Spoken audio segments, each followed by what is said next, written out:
Good morning and welcome to the episode of the Adrop Podcast.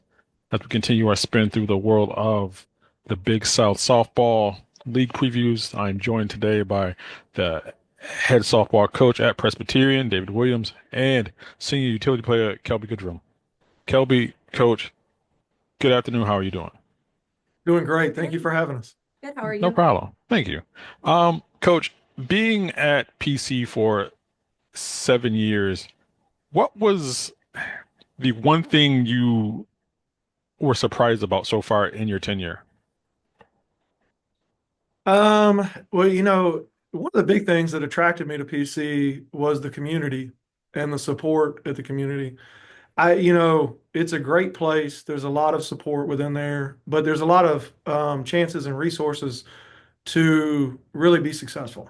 And being in a few different schools prior and having the opportunity to build your program and having the support to build your program means a lot as a head coach. And I think from day one, the administration has embraced myself, my family, my players, and just been really supportive of our mission and our goal is and what we're trying to accomplish. And obviously, our main goal every year is to try to be as successful as we can. We want to get that AQ and go to the NCAA tournament, but you know, it's a job, but it's a family. You don't really feel like you know, there's too many people pushing on you too much, but it's really supportive environment, a lot of great people. And I think that's probably one thing is because in the world of college athletics, you don't see that a whole lot. It's treated more like a business than a family environment. And I do feel like that's been a big plus there. Toby, after enjoying your best season at the plate last year, what will you use from last season to build upon for this season? I would definitely build on last season, go up to the plate, do what you can for your team. That's all I was doing last year. So just keeping same mindset, whatever I can do. Coach, with PC being probably, if not the smallest D1 school in the division, what challenges does that bring to the forefront, and how have you managed to conquer them?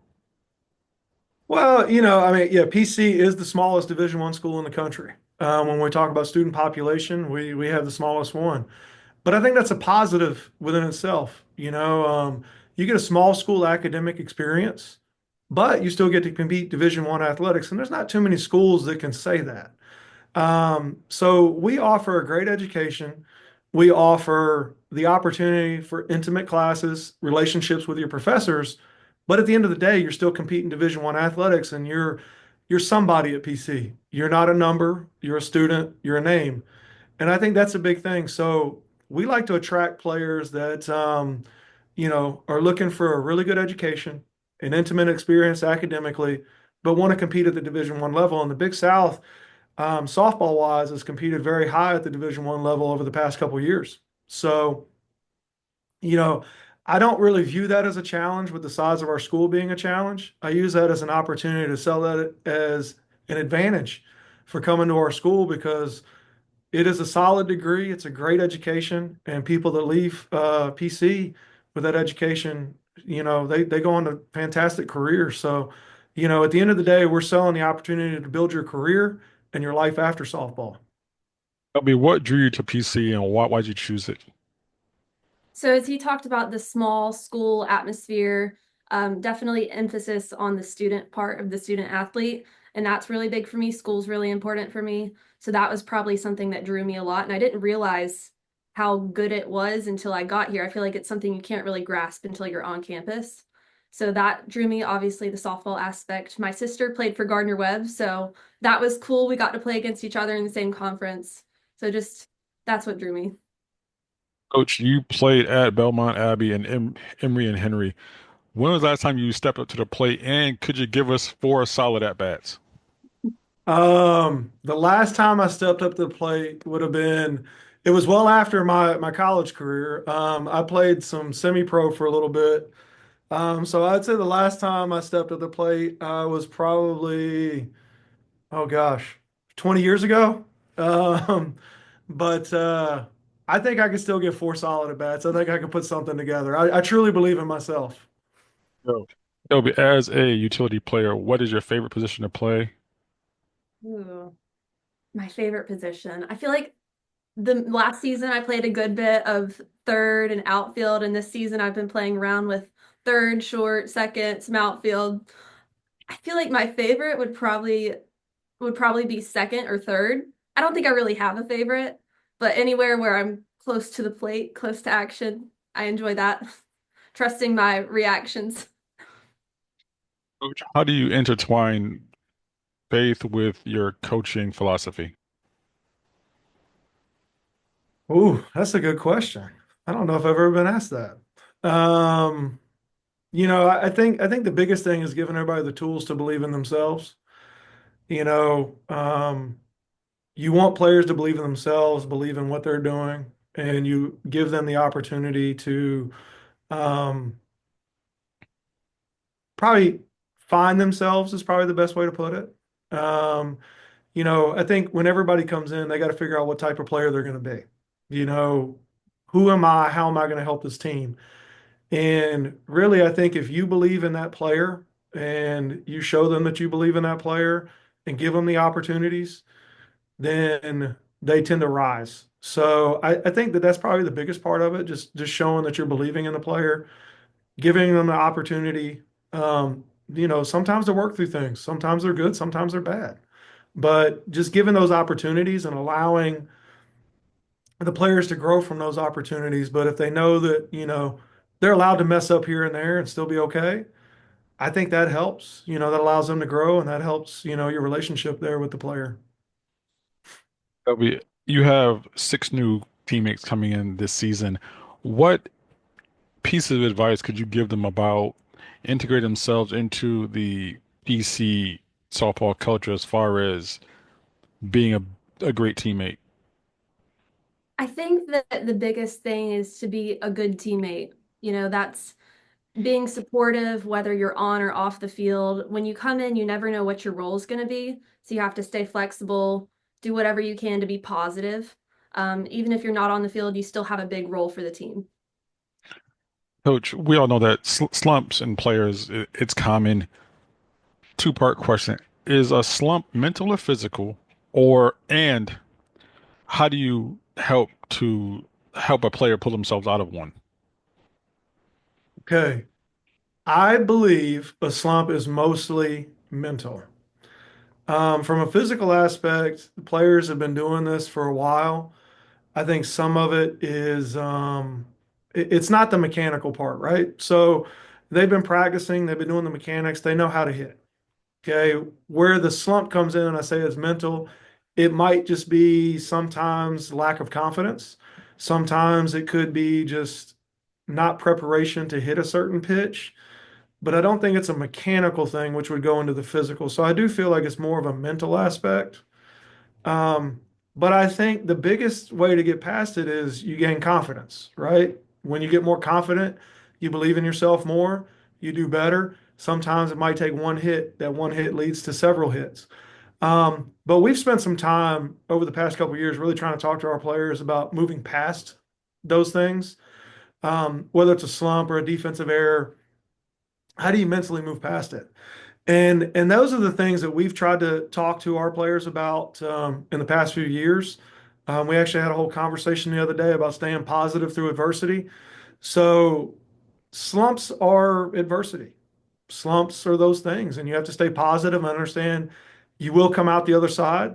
There is a light at the end of the tunnel, and sometimes one hit can lead to a lot of hits. At the end of the day, this game is built on failure. And Kelby's heard me say this many times. So this game is built on failure. Where else in the world are you going to be successful only being successful 30 to 40% of the time? Softball and baseball is the only example of that. If you went in the classroom and scored a 30 or 40 on all your tests, you're not doing very well. You're not going to graduate. But in softball, baseball, you hit over 300 in the major leagues, you're a Hall of Famer. But that means you're only successful 30% of the time. So this whole game's predicated on failure. So you have to mentally be aware of that, and you have to be able to move forward and move past those failures to create positives.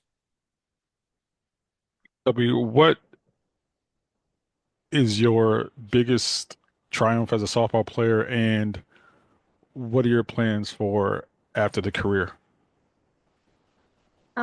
So sophomore year, I got hurt and then I came back and had a really good season last year. So I feel like just going through that, going to PT, all that, that was really, obviously coming back and doing well, that was really exciting. And after school, I'm an accounting major. I've also accepted an offer, so have a job set up after, super excited about it. So that's what I have in store. Do you think you'll still play like recreationally, or once you're done, you're done? I don't know. I've thought about it. I think that I'll probably have a little gap and maybe I'll play slow pitch. Like I mentioned that my sister played at Gardner Webb and she's been playing slow pitch, totally different, you know, low stress. Your batting average is probably way better than Oh 3 or yeah. Oh 400. yeah, absolutely. So maybe that's in store for the future. Probably nothing too competitive, but just for the fun aspect, I think so. Coach, when you're not on the field or in the office or recruiting, how do you get away from the game?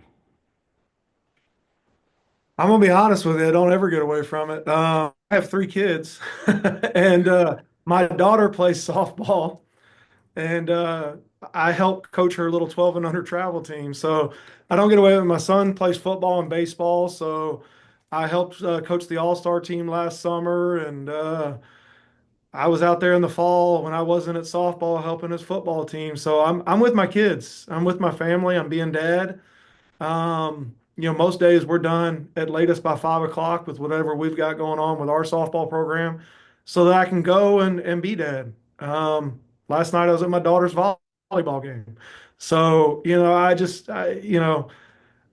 I don't get away from sports. I got three kids and I'm just enjoying being a father.